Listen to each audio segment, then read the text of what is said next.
Most people don't lose their power all at once. They give it away a little each morning. The moment they reach for their phone, the moment they rush without purpose, the moment they let the world decide how they should feel. And before they even step out the door, they've already surrendered their peace.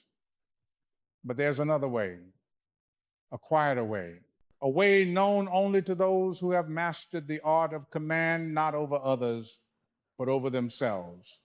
Because the one who commands their morning commands their mind. And the one who commands their mind becomes untouchable. This is how to command your morning and become untouchable. The awakening, how to command your mornings. Most people open their eyes each morning and immediately surrender to the noise. They wake up not to purpose, but to pressure. They grab their phones, scroll through headlines, and begin reacting to a world that has already decided how they should feel. They do not rise. They rush. They do not lead. They follow. And day after day, this cycle repeats, quietly shaping a life of reactivity instead of intention. But what if the first 10 minutes after you wake could rewrite your entire story? What if those few sacred moments held the power to shift the direction of your destiny? They do. Because the way you begin determines the way you become.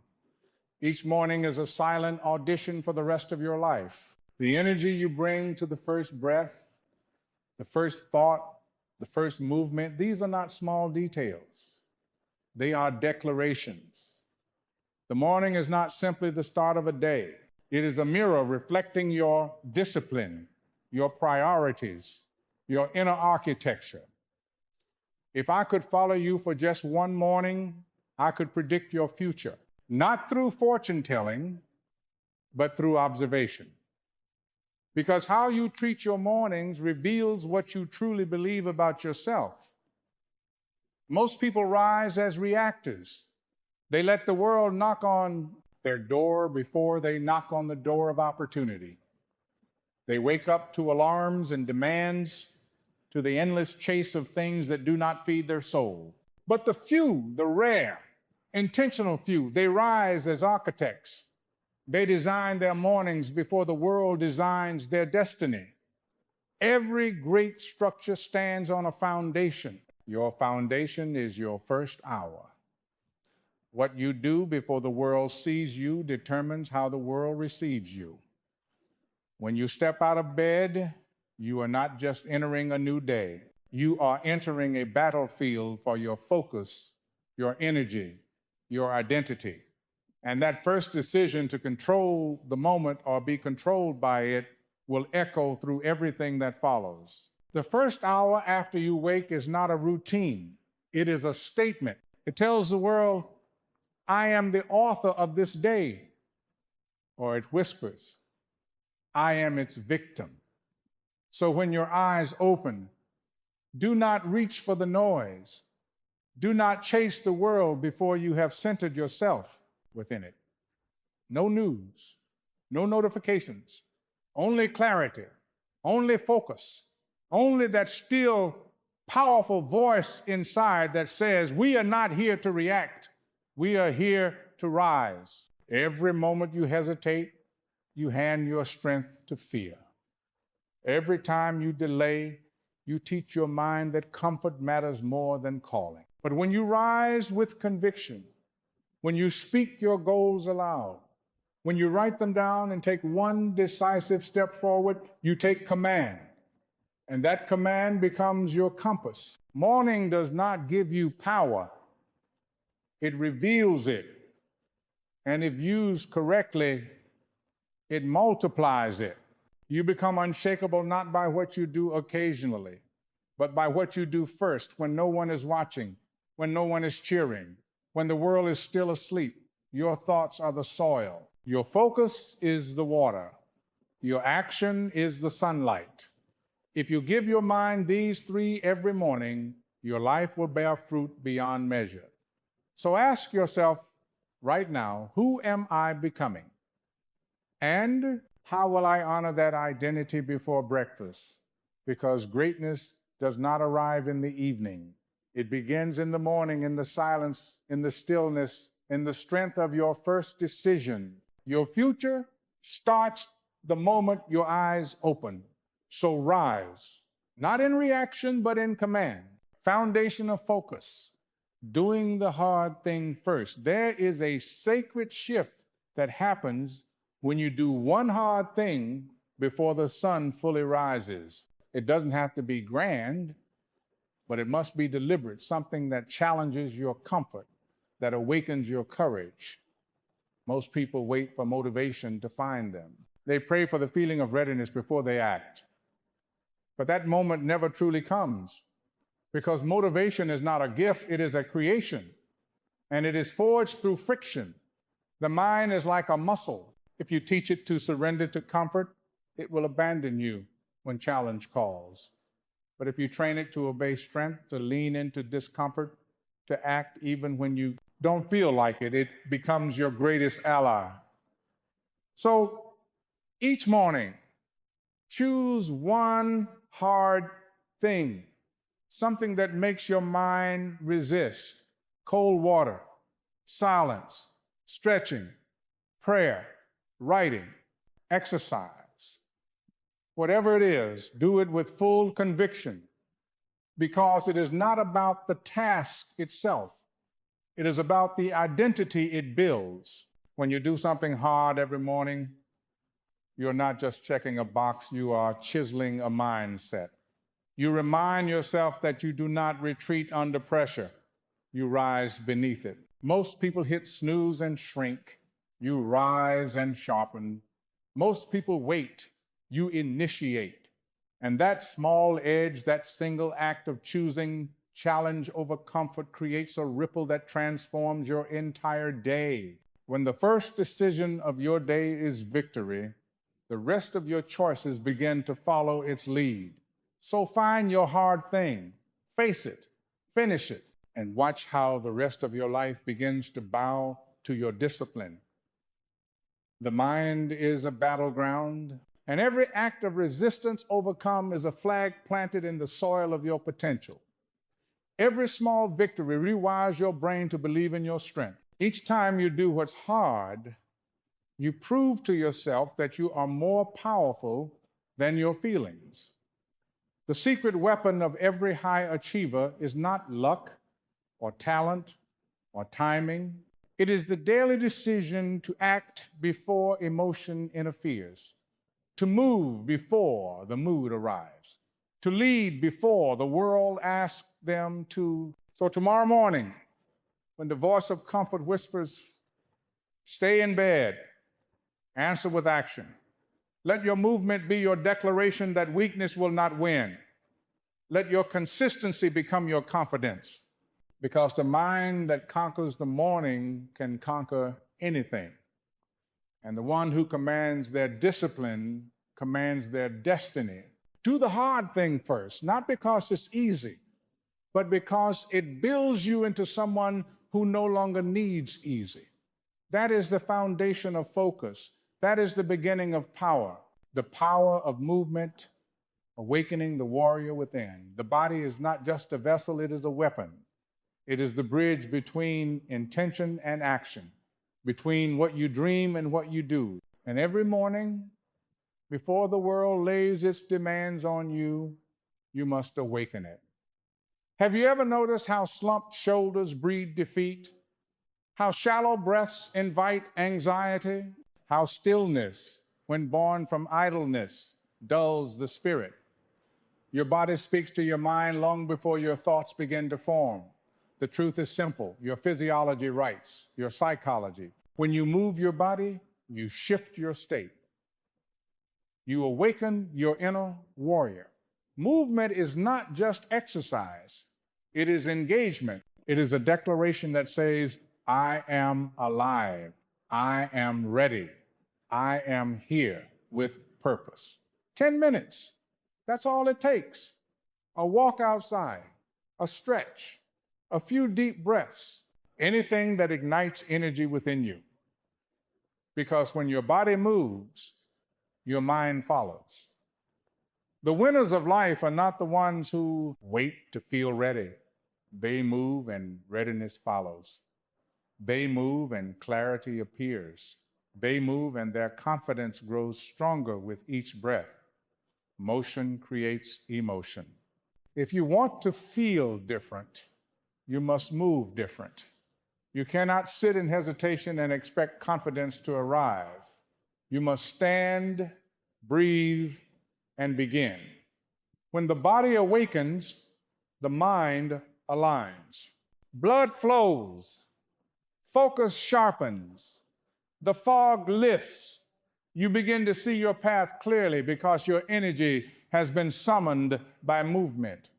This is why the most powerful people in the world treat movement as sacred. They don't wait for time to train, they make time because they know that physical momentum becomes mental momentum. When you move, you reclaim command over your energy. You turn chaos into rhythm, exhaustion into fuel, hesitation into flow. Don't wait for a perfect workout. Don't wait for the right equipment or environment. Start with what you have, right where you are. Your body doesn't need perfection, it needs participation. Winners don't move for vanity. They move for vitality. They move to remember their strength. They move to greet the day with power, not passivity. So rise, stretch, walk, train, sweat. Whatever form it takes, move with intention. Because that movement, that small act of awakening tells your entire being that the day has already been claimed. Your morning movement is not about fitness. It is about freedom. Freedom from sluggishness, from self-doubt, from inertia. When you move, you tell your mind, we are ready for battle. When you move, you tell your spirit, we are unshaken. When you move, you remind your heart, we are alive for a reason. So do not rise in hesitation, rise in motion. Command your body and your mind will obey, because the warrior who moves first never fights from fear. He fights from strength. And every morning is your training ground. Move and become unstoppable. The ritual of writing, turning thoughts into power. After movement comes stillness. After awakening the body, you must anchor the mind, because clarity does not visit the distracted, it rewards the deliberate. The mind, left unguarded, becomes a storm.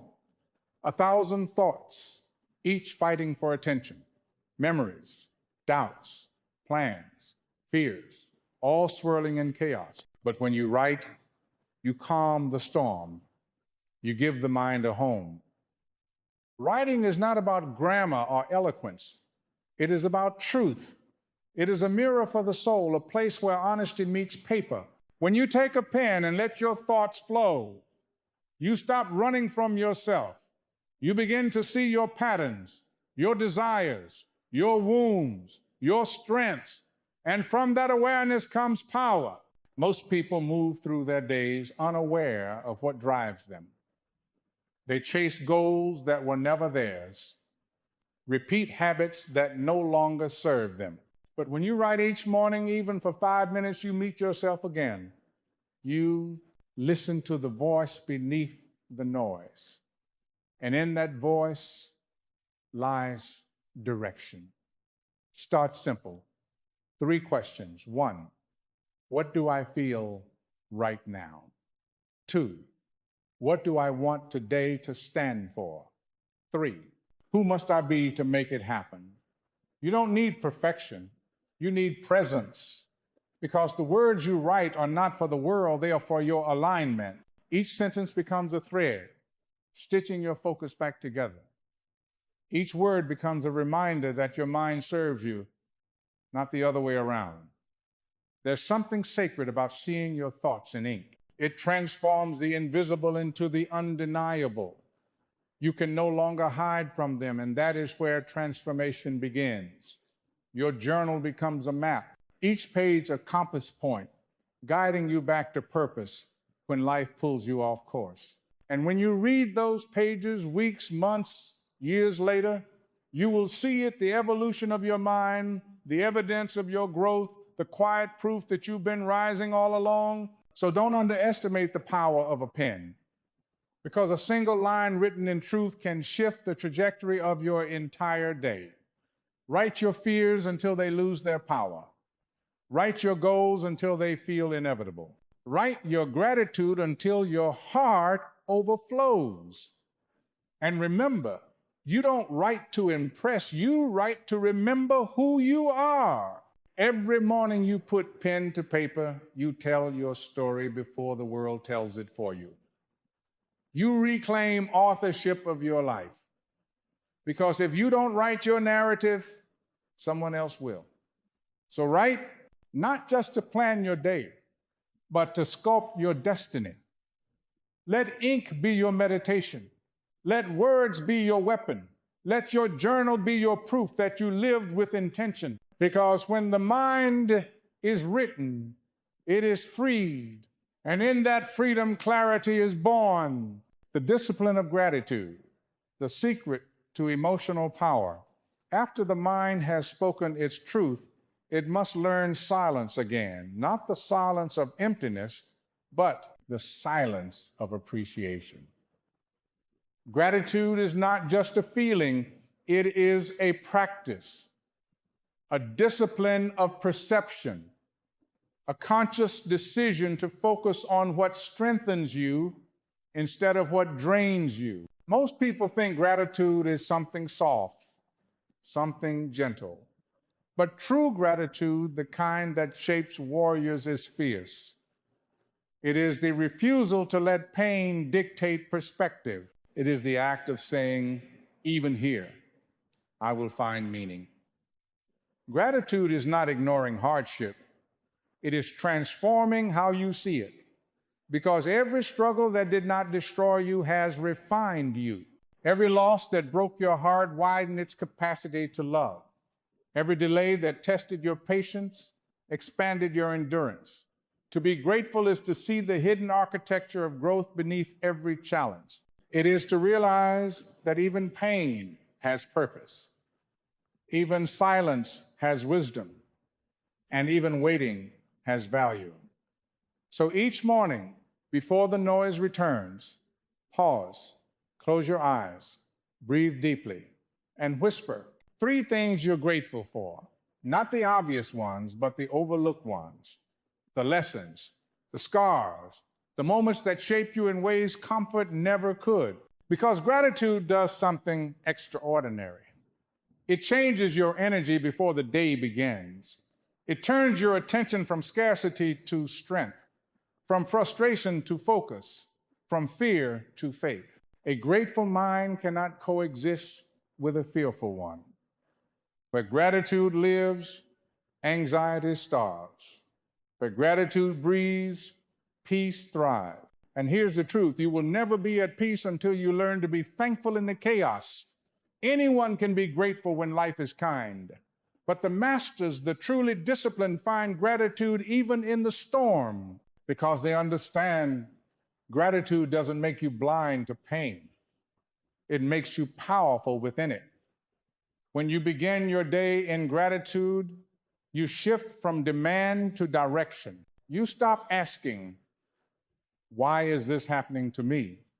And start asking, what is this teaching me? That single shift changes everything. Because the man who is grateful, even for his battles, becomes undefeatable. He stops chasing happiness and starts cultivating peace. He stops reacting to life and starts creating from within it. So write it down, say it aloud, feel it. Let gratitude be your morning armor, because it guards your heart from bitterness and your mind from distraction. Every breath is a gift. Every sunrise is a reminder that life still trusts you with another chance. Don't waste it in complaint. Don't lose it to comparison. Gratitude is not what you do after success. It is what creates it. Be thankful for the strength to fight, the will to rise, and the wisdom to see that even this right now is part of your becoming. Because peace is not found in having everything you want. Peace is found in wanting nothing that steals your stillness. Gratitude is the discipline that keeps you unshakable. And the one who practices it daily can walk through storms and still smile. The identity decision, becoming the person who commands their day. At the end of it all, your mornings are not about what you do, they're about who you decide to become. Every sunrise brings you a question. Will I repeat who I was yesterday, or will I rise as who I was meant to be? Because identity is not something you find, it is something you forge, choice by choice, moment by moment. And every morning gives you the forge. The habits you repeat shape your reality, but the intention behind them shapes your identity. You don't meditate because it's trendy. You meditate because you are peaceful. You don't train because it looks good. You train because you are strong. You don't journal because it's popular. You journal because you are self-aware. You don't wake early to impress anyone. You wake early because you have work to do with your soul. Each act of discipline is not just a task, it's a vote. A vote for the kind of person you want to become. And over time, those votes turn into character. That character turns into destiny. If you want to become unshakable, begin by doing what the unshakable would do. If you want to live with peace, start acting like someone who already has it. Don't wait for the world to crown you. Act as if you already wear the crown. Identity precedes success. You must become before you receive, because life doesn't give you what you want. It gives you what you believe you are worthy of. So decide. Decide who you are before the world defines you. Decide that you are disciplined, even when you're tired. Decide that you are calm, even when chaos surrounds you. Decide that you are grateful, even when life tests you. Decide that you are powerful not because you feel it, but because you choose it. Every great person you admire began with a decision, not a moment of luck, not a perfect plan, a decision to live from identity, not impulse. So as this day begins, don't just wake up, rise up. Rise as the leader of your own mind. Rise as the guardian of your focus. Rise as the author of your story. Because the truth is, you will never control the world around you, but you can command the world within you. And when that inner world is anchored in peace, purpose, and gratitude, nothing outside of you can shake it. That is what it means to be untouchable. Not to live without pain, but to live with such power that pain no longer defines you. So tomorrow morning, when the alarm sounds, remember this moment. Remember that you have a choice to fall into old habits or to rise into your higher self. The day does not belong to those who wait. It belongs to those who decide. And the decision is made long before sunrise. So breathe deeply. Feel the weight of potential in your chest and whisper to yourself, today I rise in command. Today I become. Because every morning you're not just starting a day, you're shaping a legacy. And the one who commands the morning commands their life.